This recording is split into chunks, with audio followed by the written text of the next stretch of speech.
waaw Arouna Coumba Ndoffène Diouf dafa amoon un moment boo xam ne daara ji dafa arrêté woon muy daara alxuraan muy kër Serigne Touba tamit boo xam ne dañ ciy jàngale kaamil bi di ci teg tamit di jàngale diine di jàngale hadis Rasulullah sallallahu alayhi wa sallam di jàngale day bokk ci xam-xam boo xam ne na ko sëñ Touba waxe woon ne ndaw yi yaa ayyuha sibyaana ishtaghiluu bil ulumi bil hifzi wa tilaawa wajtanibu majaalisa shaqaa wala am nga doom wala yow sa bopp soxla nga jàng diine jàng alxuraan fer idi soo ñëwee fii dinañ la ko dalal ak wàllu xam-xam tamit boo bëgg ci téere bu mu mun a doon soo ñëwee fii am nañu ay ustaas yoo xam ne dinañ la ko dalal te doo ci fay dara waaw ñu répartir ko nag ci bis bi nga xam ne tey jii mooy le 12 novembre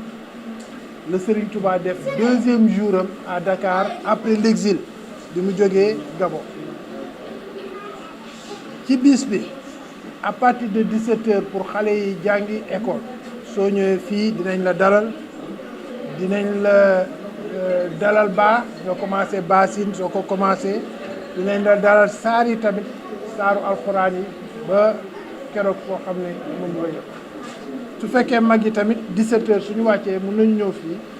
suñ fi ñëwee dañ fi fekk ay ustaas ñoo xam dañu bëgg a defaraat seen jàngi julli faratay julli yi faratay koor yi faratay diine faratay jaamu yàlla ak xam-xam boo xam ne bépp mag soxla na ko soo ñëwee fii à partir de 17h tous les jours di nga fi fekk ñoo xam ne nañ toog di leen ko jàng loolu nag ñu ci ànd ak kuréelu waa kër sëñ Massamba bi nga xam ne yàlla moo ñu boole ñu leen di jàppale ci liggéey bi ñuy liggéeyal Serigne Touba. nombre limite bi daara ji nar a jël. nombre limite bi daara ji nar a jël. amul limite ndax il y a au moins une surface de 250 mètres carrés répartis ci ay salles de prestation ay saalu xasida ay saalu kaamil et cetera saalu multimédia donc il y a assez d'espace pour képp koo xam ne sa solo mooy ñëw jàng diini jàng alxuraan fer iji jàng hadiis yoon sallallahu alayhi wa sallam jàng julli ndax julli dafa am importance ñu bëri dañuy këppal rek tari seen saat dem mais diine am na une procédure boo xam ne suñ la ko jàngalee sa xel dina nekk ci rafetal sa julli ba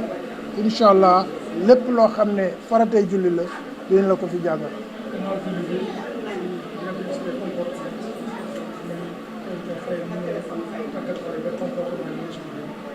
waaw loolu mooy éducation religieuse xam nga nit ki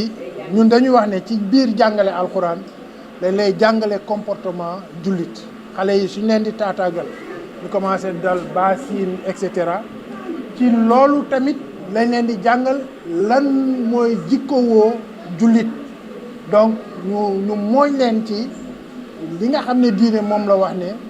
jikko yii moom la jullit war a am xale yi tamit dinañ leen ko jàngal ci biir nag liñ leen di jàngal les ABC du Coran liñ leen di jàngal aussi le Coran la récitation du Coran ak comment faire de bonnes prières et cetera.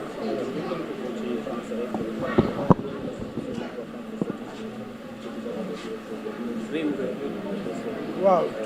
aujourd'hui on est là pas pour une ouverture une inauguration mais on a réouvert un daara qui était là il y a 4 ans de cela et peut-être par des obstacles a été fermé que nous réouvrons aujourd'hui pour tous les enfants, tous les adultes, tous les parents qui ont un besoin d'apprendre les principes islamiques, comment faire une bonne prière, comment se concentrer pour avoir une bonne prière, apprendre les ABC de l'islam, les hadiths du prophète sallallahu alayhi wa sallam, et tout ce qui sont les fondamentaux pour être un bon musulman. Nous appelons les parents eux-mêmes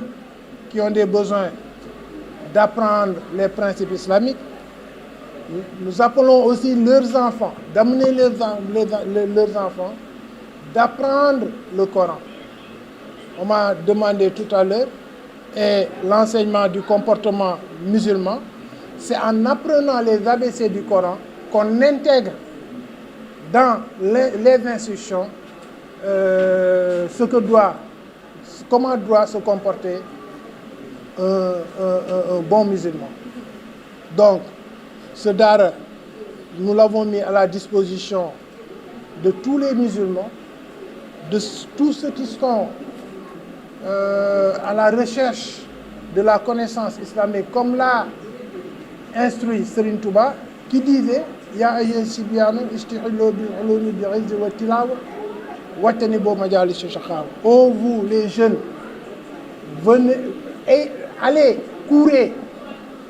à la recherche de la connaissance. Et cette connaissance-là,